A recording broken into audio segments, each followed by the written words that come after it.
ముగ్గురు అన్నదమ్ములు ముఠాగా ఏర్పడ్డారు. గంజాయి లాంటివి అమ్మడం మొదలుపెట్టారు. కొద్ది నెలలుగా చాలా సీక్రెట్ గా నడిపిస్తున్న ఈ వ్యవహారం ఇవాళ ఈగల్ టీమ్ ఎంట్రీతో బట్టబయలైంది. ఒక చైన్ నెట్వర్క్ తరహాలో వీళ్లు నడిపిస్తున్న దందా చూసి పోలీసులు షాక్ అయ్యారు. పట్టుకోబోతే ఏకంగా పోలీసులపైనే అటాక్ దిగారు వీళ్లు. దానికి సంబంధించిన డీటెయిల్స్ నే మనం చూస్తూ ఉన్నాం. ఈగల్ టీమ్ ఆపరేషన్ లో సంచలన విషయాలు వెలుగు చూశాయి. ముగ్గురు అన్నదమ్ములు ముఠాగా ఏర్పడి పెద్ద ఎత్తున గంజాయి డ్రగ్స్ అమ్ముతున్నట్టుగా అధికారులు గుర్తించారు. హైదరాబాద్ బాలానగర్లోని ఒక ఇంట్లో వాట్సాప్ ద్వారా మత్తు పదార్థాలను అమ్ముతున్నట్టు తెలుసుకున్న అధికారులు కొన్ని రోజులుగా నిఘా పెట్టి ఈ ఆపరేషన్ నిర్వహించారు.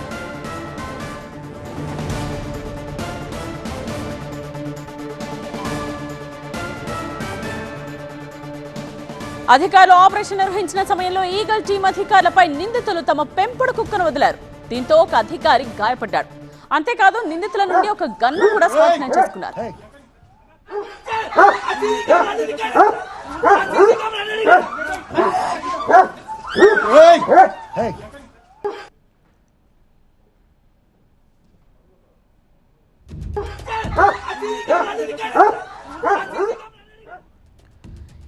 ఈగల్ టోల్ ఫ్రీ నెంబర్కు వచ్చిన ఒక కాల్ ఆధారంగా అధికారులు కూపీలాగారు. దీంతో ఈ ముఠా గుట్టు రట్టయింది. వాట్సాప్ నంబర్ ద్వారా గంజాయి సరఫరా చేస్తున్నట్టుగా గుర్తించిన అధికారులు ఆ వాట్సాప్ నంబర్ ద్వారా 200 మందికి పైగా గంజాయి కొనుగోలు చేసినట్టుగా గుర్తించారు. వారిలో ఇప్పటి వరకు 69 మంది వివరాలు తెలుసుకున్నప్పటికీ 49 మందిని అరెస్ట్ చేశారు. వారిలో ఈ ముగ్గురు ప్రధాన నిందితులు కూడా ఉన్నారు.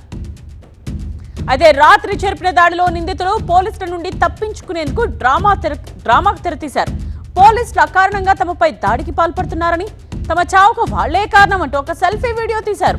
కానీ పోలీసుల సోదాలు ఆ ఇంటి నుండి పెద్ద ఎత్తున గంజాయి పట్టుబడడం విశేషం. పోలీసులు మా ఇంటి మీదకి వచ్చి లేనిపోయిన దాడులు చేసుకుంటూ లేనిపోయిన సంతానం చేసుకుంటూ మా మీద ఉన్నామని చెప్పి లేనిపోయిన వేశారు. మీరైనా చావు కారణం అన్నా, మీరు లేనిపోయినా ఇగో మీ కంప్లైంట్ చేస్తా అన్నా, పైకి వస్తే దుంకేస్తా నేను అన్నా, వెళ్ళిపోండి అన్నా, దుంకేస్తా నేను. ఇగో లేనిపోయిన కేసులు మా మీద సిరికిస్తారు. నా చావుకు బాలర్ పేస్ నుంచి ఇగో ఇంట్లో కూర్చున్నాను, ఇంట్లో గుసాయించుకుంటూ లేనిపోయిన నిందలు వేస్తున్నాను మా మీద. నా చావుకు కారణం సిననా. ఇంట్లో కూర్చున్నాను, ఇంట్లో ఆడపిల్లల సంగతి తెలుసుకొచ్చారన్నా. వాట్సాప్ ద్వారా గంజాయి సరఫరా చేస్తున్న ఈ ముగ్గురు నిందితులు ఎవరిని నేరుగా కాంటాక్ట్ చేయరు. ఇవ్వరు.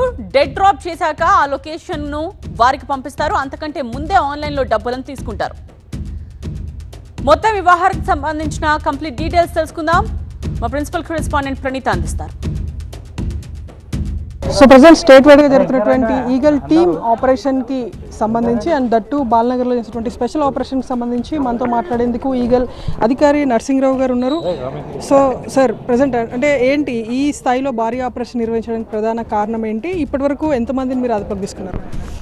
ఇప్పుడు ఇది యాక్చువల్లీ చెప్పాలంటే మాకు ఒకటి మీకు అందరికీ తెలుసు 1908 అనేది మాది టోల్ ఫ్రీ నెంబర్ ఉన్నది.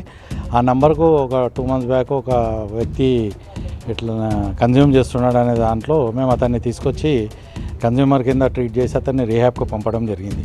తర్వాత అతడు ఎక్కడి నుంచి తీసుకొస్తున్నట్టే అతను చెప్పింది ఏంటంటే జస్ట్ నాకు తెలియదు, ఒక వాట్సాప్ నెంబర్ ఉంటుంది, దానికి ఫోన్ చేస్తే వాళ్ళు తీసుకొచ్చి డెడ్ డ్రాప్ చేస్తారని అతను చెప్తే ఆ నెంబర్ని మేము డెవలప్ చేసినాం. మా టెక్నికల్ వింగ్ వాళ్ళు అంతా కలిసి ఆ నెంబర్ను డెవలప్ చేస్తే దాంట్లో మాకు విషయం ఏం తెలియదు ఏంటంటే దాదాపు ఆ యొక్క కాంటాక్ట్కు 250 మంది దాకా కన్జ్యూమర్స్ ఉన్నారు.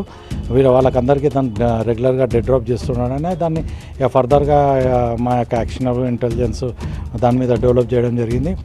డెవలప్ చేసిన తర్వాత మాకు తెలిసింది ఏంటంటే దాంట్లో ఒక ముగ్గురు అన్నదమ్ములు బుల్లా దుర్గాప్రసాద్, బుల్లా కిరణ్ అండ్ బుల్లా కమలాకర్ అని ఈ ఇంట్లో ఉంటారు. వాళ్ళు ఏంటంటే చాలా రోజుల నుంచి ఈ యొక్క బిజినెస్ చేస్తూ ఉన్నారు. వాళ్ళు గంజాయి మన ఒడిశా నుంచి ప్రొక్యూర్ చేసి వాళ్ళు డెడ్ డ్రాప్ చేస్తారు. వాళ్ళు డెడ్ డ్రాప్ ఎవరికి కూడా డైరెక్ట్ ఇవ్వరు. వాళ్ళు ఆ నంబర్ని అందరికీ ఇవ్వడం జరిగింది కన్జ్యూమర్స్కు. ఆ నంబర్ని వాళ్ళు కాంటాక్ట్ చేసినప్పుడు డబ్బులు వేస్తారు. దానికి వేసిన తర్వాత వీళ్ళు లొకేషన్కి వెళ్ళి అక్కడ డెడ్ డ్రాప్ చేసి ఆ లొకేషన్ వారితో షేర్ చేస్తే వాళ్ళు వెళ్ళి తీసుకుంటూ ఉంటారు. ఈ విధంగా ఒక 225 మంది కన్జ్యూమర్స్ని కూడా ఐడెంటిఫై చేయడం జరిగింది. ఆల్రెడీ ఇప్పటికే ఈరోజు సైమల్టేనియస్గా ఇక్కడ ఇది జరుగుతుంటే దాదాపు ఒక 60 టీమ్స్ ఫ్రమ్ హెచ్న్యూ అంటే సిటీ పోలీస్ హెచ్న్యూ వాళ్ళ అసిస్టెన్స్ కూడా తీసుకొని వాళ్ళ యొక్క 20 టీంలు, మన ఈగల్ ఫోర్స్ యొక్క 30 టీంలు అందరు కలిసి ఏకకాలంలో ఈ కన్జ్యూమర్స్ని అందరిని ఐడెంటిఫై చేసి ఒక దాదాపు ఒక 70 మంది ఇంట్లో 120 వరకు మేము ఐడెంటిఫై చేసినాం. కానీ ఇప్పటివరకు ఒక 70 మందిని పట్టుకోవడం జరిగింది. అందులో దాదాపు ఒక 50 మంది, ఇప్పుడు 68 మంది పాజిటివ్ వచ్చినారు. వాళ్ళందరికీ కూడా మేము రిహాబిలిటేషన్ ఇదే కేసులో చేయాలని కూడా తదుపరి చర్యలు తీసుకుంటా ఉన్నాం. రైట్, అది ఓవరాల్గా ఈ ఆపరేషన్కి సంబంధించి ఇప్పటి వరకు లభించేటువంటి ఇన్ఫర్మేషన్ ప్రకారం అటు అధికారులు కూడా చెప్పేటువంటి దాని ప్రకారం ఇదే ఇంట్లో ఇప్పుడు ఈ ఆపరేషన్ అంతా కూడా నిర్వహించారు. సో ప్రజెంట్ అధికారులు చెప్పినటువంటి ఇల్లు ఇదే, ఈ ఇంట్లోనే ఉన్నటువంటి 3 అన్నదమ్ములు కూడా ఈ తరహాలో ఆపరేషన్ చేశారు. అండ్ సో ప్రజెంట్ మనం ఇక్కడ చూసినటువంటి డాగ్ ఏదైతే ఉందో దీన్ని పోలీసుల మీదకి వదిలారు. సో ఈగల్ టీం మీదకి సో వచ్చినటువంటి క్రమంలో భాగంగానే వీరికి సంబంధించినటువంటి టీమ్స్ కూడా గాయపడ్డాయి. సో ప్రజెంట్ సీజ్ చేసినటువంటి మెటీరియల్ని కూడా మనం ఇక్కడ చూడొచ్చు. అటు గంజాయి, సీజ్ చేసినటువంటి గంజాయితో పాటు ఇక్కడ వెపన్ కూడా ఉంది. సో దాన్ని సైతం మనం ఇక్కడ చూస్తున్నాము. సో ఇదే ఇంట్లో నుండి ఈ ఆపరేషన్ అంతా కూడా ఈగల్ టీమ్ చేశారు. సో ప్రజెంట్ ఇంట్లో ఉన్నటువంటి మెటీరియల్ని అంటే వీళ్ళు ఏదైతే 14 kgsకి పైగా మెటీరియల్ని సీజ్ చేశారో సో ఓవరాల్గా ఈ ఆపరేషన్కి సంబంధించి త్వరలోనే ఈగల్ అధికారులు అధికారికంగా ఎక్కడెక్కడ ఈ ఆపరేషన్స్ నిర్వహించారు అండ్ ఎంతమందిని అరెస్ట్ చేశారు, సో వీళ్ళందరూ కూడా ఎక్కడ వాళ్ళటువంటి దానికి సంబంధించి అఫీషియల్గా మీడియా సమావేశం ఏర్పాటు చేసి వివరాలు వెల్లడించున్నారు. విడుదల సాయితో బాలనగర్ నుండి 20 TV9.